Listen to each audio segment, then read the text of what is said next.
नमस्कार दोस्तों। पिछले लेक्चर में हमने बहुत ही इम्पोर्टेंट टॉपिक के बारे में डिस्कस किया था, जो था आर्टिफिशियल इंसेमिनेशन। एआई क्या होते हैं और कैसे इसकी प्रोसेस है, थाविंग किसे कहते हैं, और L N two liquid nitrogen में हम क्या करते हैं, प्रिजर्वेटिव या स्टोरेज इसका करते हैं, कौन सी गैस यूज में लेते हैं ये कर लिया था डिस्कस हमने, कितना टेम्परेचर पे इसको रखते हैं ये कर लिया था। तो हमने एआई के बारे में, आर्टिफिशियल इंसेमिनेशन के बारे में हमने बहुत ही डिस्कस किया था। ये भी देखा था कि कौन से क्वेश्चन एग्जाम में पूछे गए थे। कुछ एक पोर्शन, छोटा सा पोर्शन रह गया था, कि एक जो एनिमल है, प्रत्येक एनिमल में या इंडिविजुअल टू इंडिविजुअल है, प्रति स्खलन वीर्य कितना ml स्रावित होता है या कितना ml निकलता है। ठीक है, तो मैं सांड में बात करूंगा, प्रति स्खलन वीर्य का आयतन कितना होगा। सांड में अगर मैं बात करूंगा तो 5 से 8 ml प्रति स्खलन वीर्य की वॉल्यूम है। ठीक है, भेड़ बकरी में अगर मैं बात करूंगा तो लगभग 1 ml के लगभग इसका है। अगर मैं सुअरी में बात करूंगा तो सुअरी में 200 से 250 ml, 200 से 250 ml पर स्खलन। घोड़े में 50 ml और पोल्ट्री में 0.5 से 0.7 ml क्या होता है, वीर्य का स्खलन होता है प्रति स्खलन, जिसको हम बोल सकते हैं प्रति स्खलन, मतलब एक स्खलन में वीर्य स्रावित होने वाले वीर्य का वॉल्यूम। ठीक है, इसका होता है 125 से 150 ml। ठीक है, तो ये था प्रति स्खलन वीर्य का आयतन। आज का जो लेक्चर, आज का जो टॉपिक है वो हम डिस्कस करने जा रहे हैं। आज का लेक्चर वो है निषेचन। ठीक है, निषेचन है।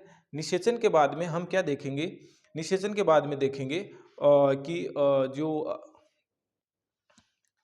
क्या है हमारा, निषेचन के बाद हम देखेंगे कि गर्भकाल कैसा होता है, कि गर्भकाल की स्टेजेज क्या होती हैं, अवस्थाएं क्या होती है। फिर देखेंगे हम प्लेसेंटा और प्लेसेंटा के टाइप, अलग अलग बेस पे प्लेसेंटा के टाइप दे रखे होते हैं। तो अब हम देखते हैं फर्टिलाइजेशन। ठीक है, निषेचन, फर्टिलाइजेशन। फर्टिलाइजेशन क्या होता है, एक होता है दोस्तों नर युग्मक और दूसरा होता है मादा युग्मक। ठीक है, नर युग्मक तथा मादा युग्मक के आपस में जुड़ने से क्या बनता है, युग्मनज या फिर जाइगोट बनता है। तो नर एवं मादा युग्मक से जाइगोट बनने की प्रक्रिया को क्या कहते हैं, निषेचन कहते हैं। तो लिखो यहाँ पे, नर एवं मादा युग्मक से जाइगोट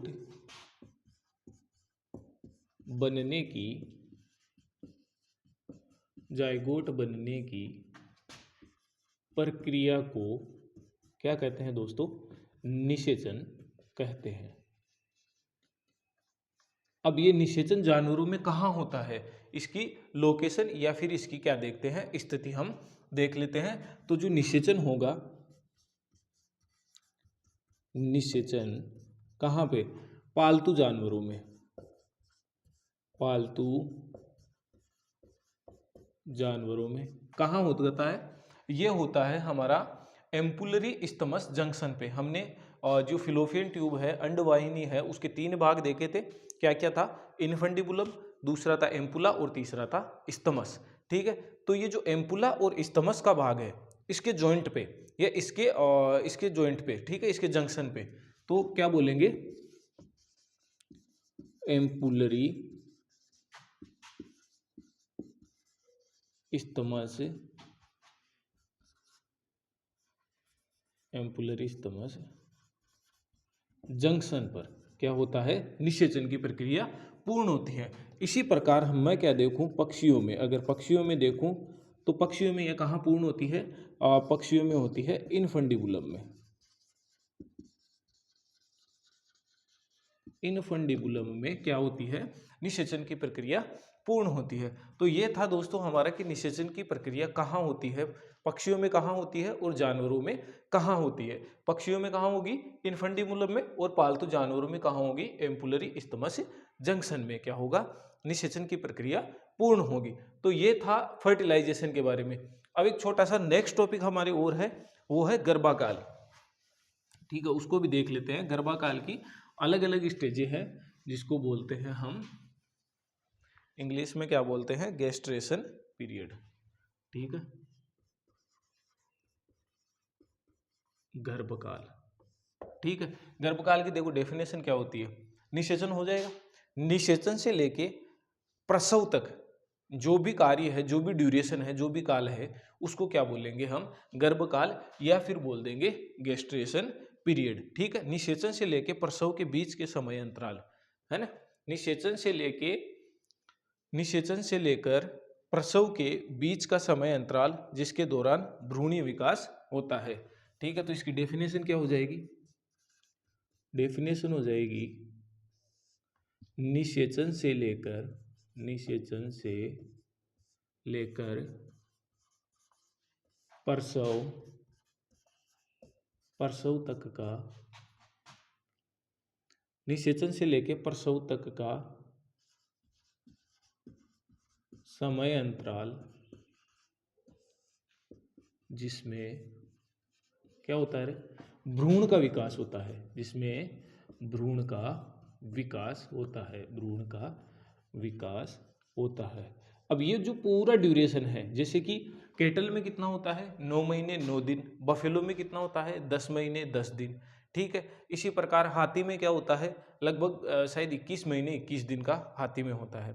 इसी प्रकार घोड़े में होता है लगभग 11 महीने 11 दिन का घोड़े में होता है। और अगर बकरी की बात करें या भेड़ की बात करें तो इनका अराउंड 150 दिन के लगभग, 145 से 150 दिन के लगभग इनका क्या होता है, गर्भकाल होता है, जिसको बोलते हैं गेस्ट्रेशन पीरियड।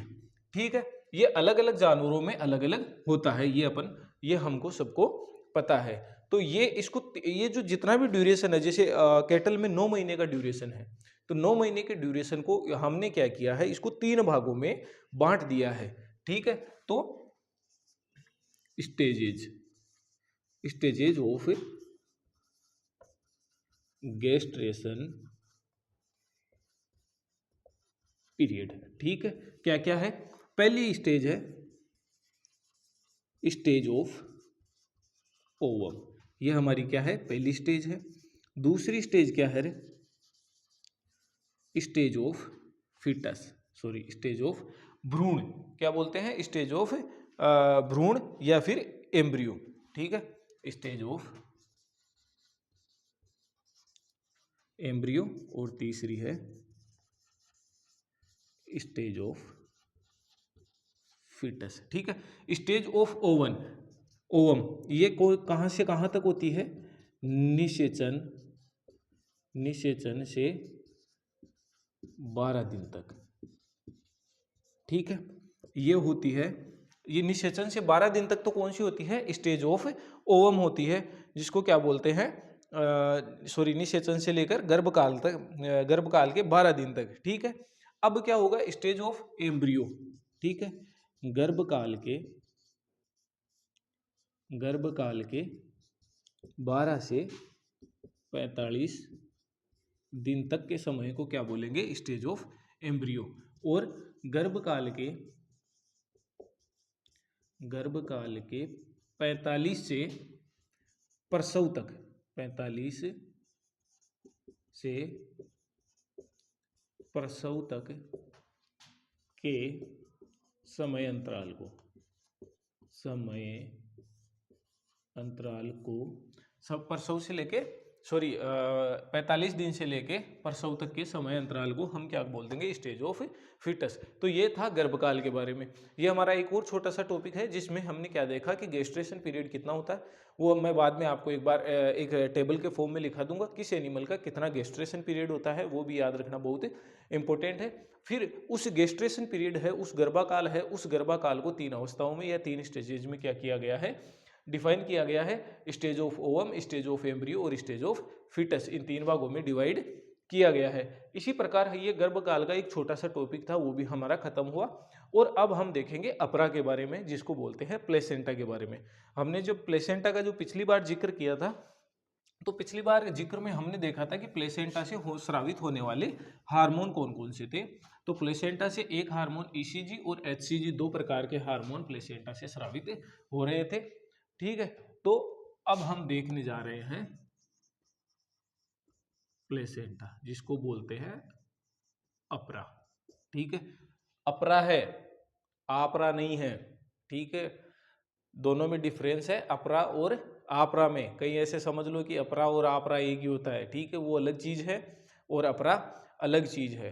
ठीक है, तो अपरा क्या होता है? भ्रूण और माता, भ्रूण और माता के बीच में एक फिजियोलॉजिकल कनेक्शन होता है। ठीक है, उसको क्या बोलेंगे हम? अपरा बोलेंगे। तो अपरा क्या है? अपरा है भ्रूण एवं माता के बीच फिजियोलॉजिकल कनेक्शन। ठीक है, इसको क्या बोलेंगे हम? अपरा बोलेंगे। अपरा के क्या होते हैं? दो भाग होते हैं, एक माता की तरफ का पार्ट होता है और एक भ्रूण के तरफ का पार्ट होता है। भ्रूण में कौन कौन सा? भ्रूण में एलेंटोइक और कोरियोनिक मेम्ब्रेन भाग में लेती है, और जो माता है, माता में कौन सा भाग लेता है? एंडोमेट्रियम भाग लेता है। तो ठीक है, तो भ्रूण के कितने हिस्से होते हैं? सॉरी, अपरा के दो हिस्से होते हैं। कितने हिस्से होते हैं? दो हिस्से होते हैं। पहला हिस्सा कौन सा है? पहला हिस्सा है माता का और दूसरा हिस्सा है भ्रूण का। ठीक है, माता का हिस्सा है, उसमें क्या है? कौन सा हिस्सा भाग में लेता है? माता का कौन सा हिस्सा है? गर्भाशय का एंडोमेट्रियम, गर्भाशय का एंडोमेट्रियम। और जो भ्रूण है, भ्रूण की क्या है? Allantoic and chorionic membrane. Allantoic और कोरियोनिक मेम्ब्रेन किसमें भाग लेती है? भ्रूण की तरफ से ये दोनों भाग लेती हैं। ठीक है, और जो माँ का हिस्सा है, जो माता का हिस्सा है, उसमें क्या है? गर्भाशय की एंडोमेट्रियम। ठीक है, ये दोनों भाग लेते हैं। सभी पालतू जानवरों में एलेंटोइक और कोरियोनिक भाग लेते ही लेते हैं, इसलिए हम इसको क्या बोलते हैं? Allantoic chorionic membrane. ठीक है, तो पालतू जानवरों में ये दोनों चीजें भाग में लेती है, अतः इसे क्या बोलते हैं? पालतू जानवरों की अपरा। पालतू जानवरों की अपरा को क्या बोलते हैं? एलेंटो कोरियोनिक प्लेसेंटा। ठीक है, क्या बोलेंगे? एलेंटो कोरियोनिक प्लेसेंटा इसको हम बोलेंगे। किसमें? पालतू जानवरों की अपरा को बोलेंगे। ठीक है, अब देखते हैं कि जब हमने बात की है, देखो यहाँ पे मेम्ब्रेन की बात की है, झिल्ली की बात की है, तो जो भ्रूण है, वो जो भ्रूण गर्भाशय में पल रहा है, उसकी तरफ कितने प्रकार की झिल्लियां पाई जाती है, कितने प्रकार की अलग अलग झिल्लियां पाई जाती है, तो वो हम यहाँ पे एक बार डिस्कस कर लेते हैं। तो भ्रूण में देखो दोस्तों, चार प्रकार की झिल्लियां होती है। पहली झिल्ली होती है जिसका नाम होता है, और अंदर ही अंदर है, एक तो बाहर की तरफ होती है, एक तो कभी कभी क्या होता है, इसका क्रम पूछ लेते हैं। एग्जाम में पूछा जाता है कि जो भ्रूण के चारों ओर पाई जाने वाली मेम्ब्रेन्स है, उसका या तो अंदर से बाहर की ओर क्रम बताओ, या फिर बाहर से अंदर की ओर क्रम बताओ। ये बहुत ही अच्छा क्वेश्चन बनता है, एक ये क्वेश्चन पूछ सकते हैं आपसे, एक बहुत ही प्यारा क्वेश्चन बनता है। तो यहां पे होती है, क्या लिखेंगे हम? भ्रूणीय भ्रूणीय झिल्लियां। ठीक है, जैसे मान लो ये अंदर क्या है? हमारा भ्रूण है। ठीक है, तो भ्रूण के जो अंदर होता है, अंदर ही अंदर कौन सा होता है? योग शेक होता है। कौन सा होता है? योग शेक। उसकी जो बाहर है और उसके बाहर है। ठीक है, एक मेम्ब्रेन आती है जो उसके ये जो जस्ट बाहर वाली मेम्ब्रेन, इस वाली मेम्ब्रेन को हम क्या नाम देंगे? इस वाले मेम्ब्रेन को हम नाम देंगे एमनियोन। एमनियोन। इस वाली जो झिल्ली है, इस वाली झिल्ली को हम नाम देते हैं एलेंटोइक। एलेंटोइक झिल्ली। और इस वाली को क्या बोलेंगे? एमनियोन झिल्ली। ठीक है, और इस वाली को कोरियोनिक झिल्ली। देखो, सबसे बाहर की तरफ कौन सी झिल्ली है? कोरियोनिक झिल्ली सबसे बाहर की तरफ है। तो अब सीधी सी बात है कि जो झिल्ली सबसे बाहर की तरफ होगी वो मादा के गर्भाशय से कौन सी वही झिल्ली कांटेक्ट में आएगी।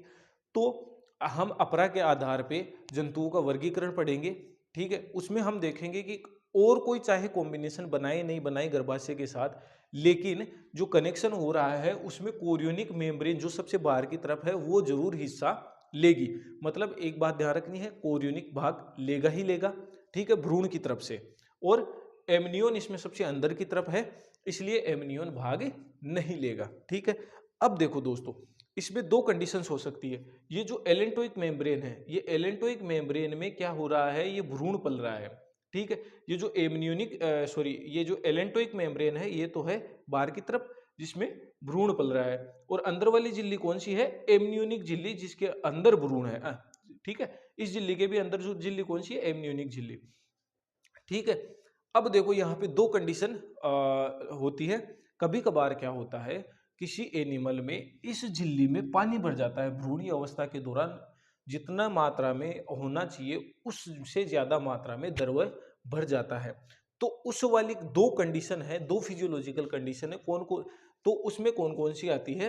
एक एक जो होती है, जो हमारी जो क्लिनिकल बीमारी होती है उसमें एक बोलते हैं हम हाइड्रो एमनियोटिक, हाइड्रो एमनियोटिक, और एक होता है हाइड्रो एलेंटोइक, ठीक है। दो क्लिनिकल कंडीशन है जिसमें हाइड्रो एलेंटोइक, अगर एमनियोन के अंदर, अगर यहाँ पे एमनियोन के अंदर पानी भरा है जहां भ्रूण पल रहा है वहां पानी भरा है, तो इस कंडीशन को बोलेंगे हम कौन सा? एमनियोन में भरा है तो इसको बोलेंगे हाइड्रो एमनियोटिक कंडीशन। और हाइड्रो एलेंटोइक कंडीशन अगर में तरल पदार्थ भरा है, इस वाली झिल्ली में तरल पदार्थ भरा है, तो उसको बोलेंगे हाइड्रो एलेंटोइक, ठीक है। तो हाइड्रो एलेंटोइक इसको बोल देंगे। तो उस आधार पे ये कंडीशंस देखी जाती है, एक में नाशपाती के आकार का हो जाता है और एक इसमें पूरा अंडाकार शेप में हो जाता है। नो डाउट इसमें अंदर में भ्रूण की हत्या हो जाती है। तो ये पढ़ेंगे हम क्या क्या विकृतियां आती है गर्भाशय के, जो गर्भकाल होता है उसमें क्या क्या विकृतियां आती है, ठीक है। ये हम उसमें पढ़ेंगे। तो हमारा नोट करने के लिए यही है कि आप ये नोट कर लो कि कौन कौन सी चारों तरफ कितनी झिल्लियां होती है। एक तो योग सेक या योग मेम्ब्रेन भी बोल सकते हैं इसको। तो टोटल कितनी मेम्ब्रेन हो गई, भ्रूण की कितनी झिल्लियां हो गई? 4 हो गई। एक हमारा ये है 1 नंबर, 2 नंबर, 3 नंबर, 4 नंबर। अगर अंदर से बाहर देखे तो अंदर ही अंदर 1 नंबर, फिर बाहर आते ही 2 नंबर, फिर बाहर आते ही 3 नंबर, और फिर बाहर आते ही 4 नंबर। ये हमारा अंदर से बाहर की तरफ इसका क्रम हो गया। कभी कभार एग्जाम में बहुत ही अच्छा ये क्वेश्चन पूछ लिया जाता है, अंदर से बाहर की तरफ का ये क्वेश्चन, ठीक है। अब प्लेसेंटा की बात करते हैं। तो प्लेसेंटा की बात में हम देखते हैं कि प्लेसेंटा का काम क्या है, ठीक है। ये प्लेसेंटा समझ में आ गया। प्लेसेंटा जैसे ये गर्भाशय है, और ये क्या है? Chorionic membrane. इसकी जो ऊपर वाली सबसे ऊपर वाली झिल्ली को क्या बोलते हैं? कोरियोनिक झिल्ली। और ये झिल्ली आपस में कनेक्शन बनाती है। तो कनेक्शन बनाने का क्यों जरूरत पड़ी कनेक्शन बनाने की? तो कनेक्शन बनाने की इसलिए जरूरत पड़ी ताकि हम जो फीटस है, फीटस को पोषक तत्व प्रदान कर सके, ठीक है। तो पहला काम क्या हो गया? भ्रूण को भ्रूण को पोषक तत्व प्रदान करना, ये हमारा पहला काम हो गया। दूसरा क्या हो गया? भ्रूण का अगर पोषक पदार्थ कर रहा है, प्रदान कर रहा है, तो अपशिष्ट पदार्थ भी क्या निकालता है? बाहर निकालता है। तो भ्रूण का अपशिष्ट पदार्थ रक्त के माध्यम से बाहर निकालना, ठीक है। रक्त के माध्यम से बाहर क्या निकालता है? अपशिष्ट पदार्थ। और जो पोषक तत्व है वो क्या करता है? अंदर की तरफ देता है, ठीक है। रक्त का शुद्धिकरण कर देता है और रक्त में अपशिष्ट पदार्थों का, ठीक है, ये हो जाता है, और गर्भावस्था को बनाए रखता है, ठीक है। तीसरा काम क्या हो जाएगा? मेनली दो काम है। तीसरा हो जाता है गर्भावस्था को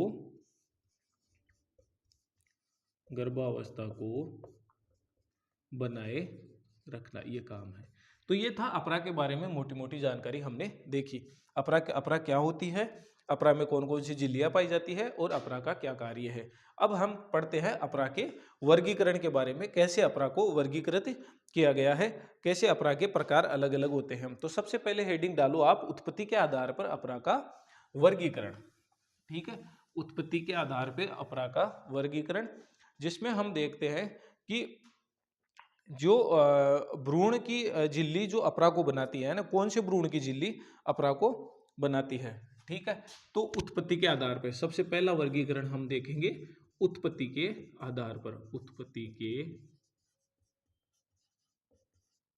उत्पत्ति के आधार पर अगर ये वर्गीकरण हम देखें कौन सा, उत्पत्ति के आधार पर, तो सबसे पहले हम देखेंगे कि अपरा का प्रकार उसको क्या बोलते हैं।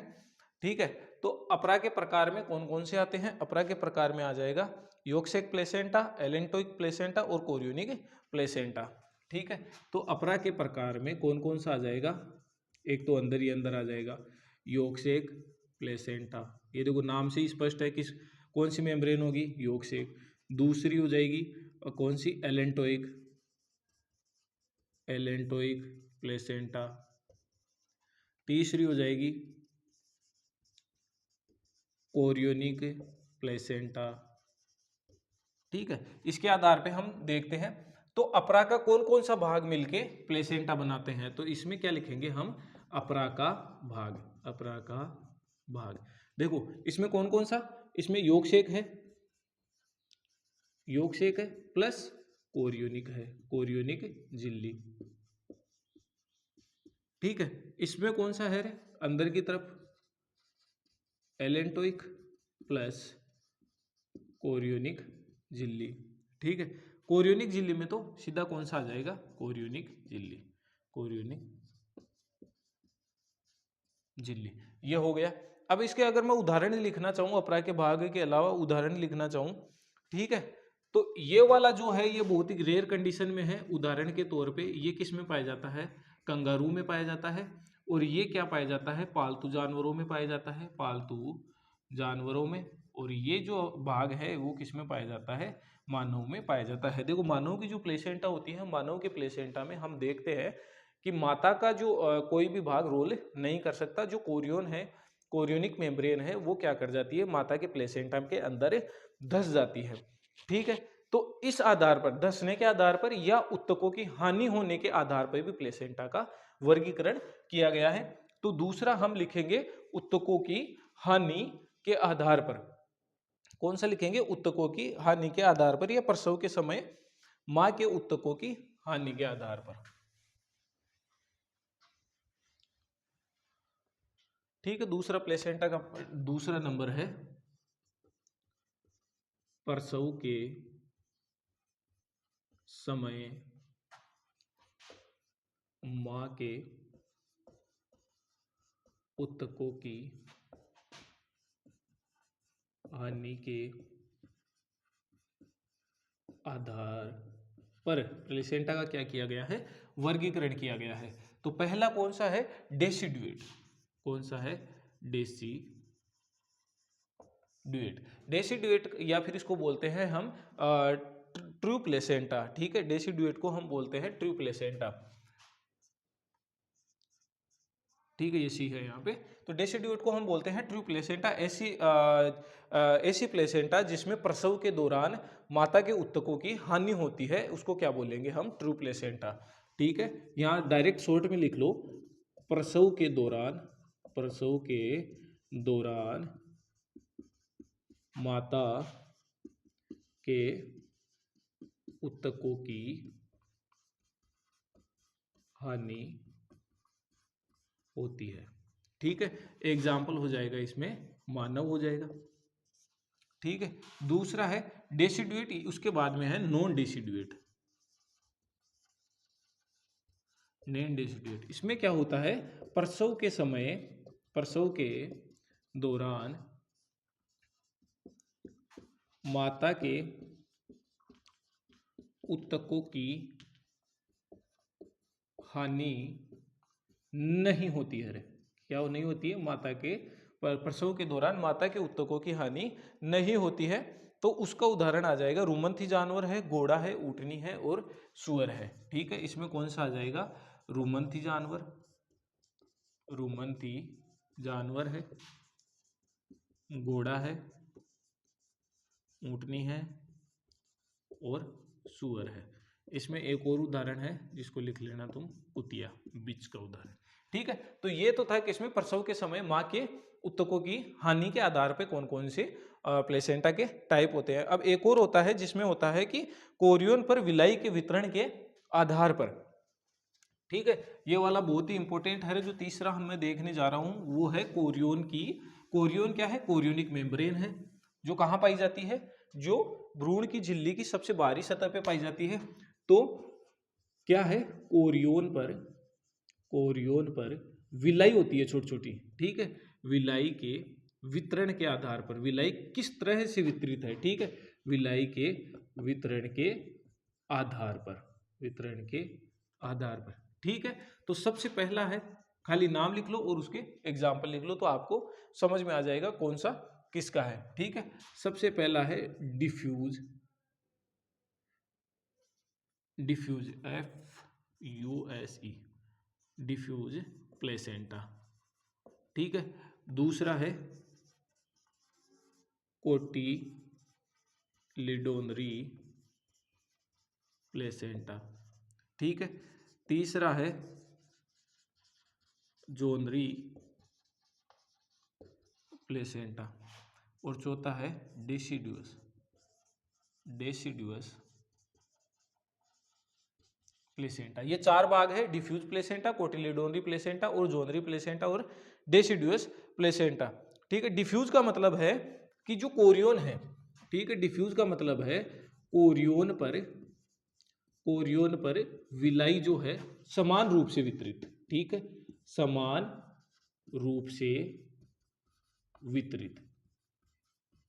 ठीक है, ऐसे ही कौन सा है? कोटिलिडोनरी, मतलब कोरियन पर विलाई किसमें पाई जाती है? गुच्छे के रूप में। ठीक है, एक गुच्छा यहाँ है, एक गुच्छा यहाँ है, एक गुच्छा यहाँ है। ठीक है, गुच्छे के रूप में वितरित।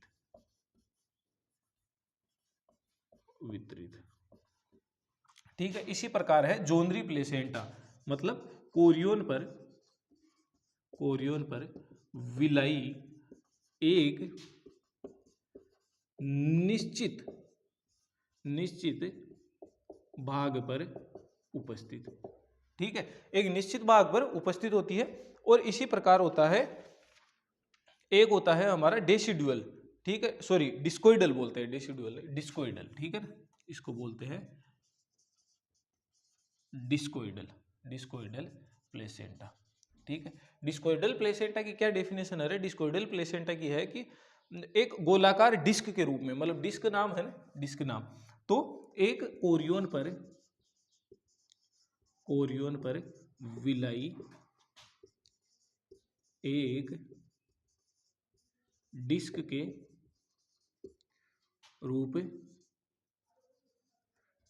रूप में उपस्थित। ठीक है, अब इनके उदाहरण देख लो।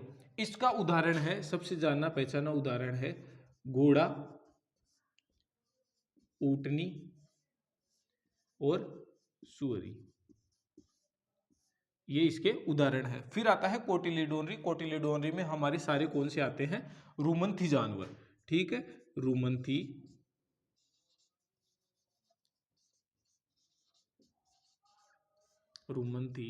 जानवर, रूमिनेट्स है ना। जोनरी में हमारा आ जाएगा, देखो जोन का मतलब होता है, वो नहीं सुना आपने कि कुत्ता सिर्फ वो, सॉरी, इलाके सिर्फ कुत्तों के होते हैं। तो मतलब एक निश्चित जोन, कुत्ते का एक निश्चित जोन होता है, इसीलिए इसको बोलते हैं जोनरी। एक निश्चित जोन में ही क्या पाई जाती है? विलाई पाई जाती है। तो इसको क्या बोलेंगे हम? जोनरी प्लासेंटा। और जोनरी प्लासेंटा जो है वो किस में पाई जाती है? कुतिया में। ठीक है, और ये जो पाई जाती है डिस्कोइडल, वो किस में पाई जाती है? मानव। ये था हमारा कोरियन पर विलाई के वितरण के आधार पर ये वर्गीकरण था। तो दोस्तों हमने पहला पढ़ा उत्पत्ति के आधार पर। ठीक है, दूसरा पढ़ा कि जो माँ के उत्तकों की हानि के आधार पर, और तीसरा हमने पढ़ा कि कोरियोन पर विलाई के वितरण के आधार पर। अब चौथा हम पढ़ेंगे जो है कि कौन कौन से टिश्यू भाग ले रहे हैं उसमें, कौन कौन से उत्तक भाग ले रहे हैं, कौन कौन सी लेयर भाग में ले रहे हैं, उसके आधार पे हम क्या करेंगे, इसका वर्गीकरण करेंगे। ठीक है, तो उसके वर्गीकरण को हम देखेंगे।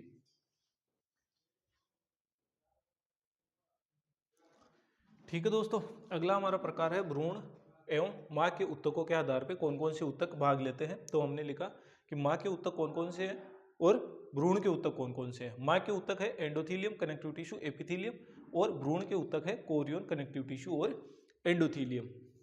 ठीक है, पहला प्रकार है इसमें एपिथीलियो कोरियल।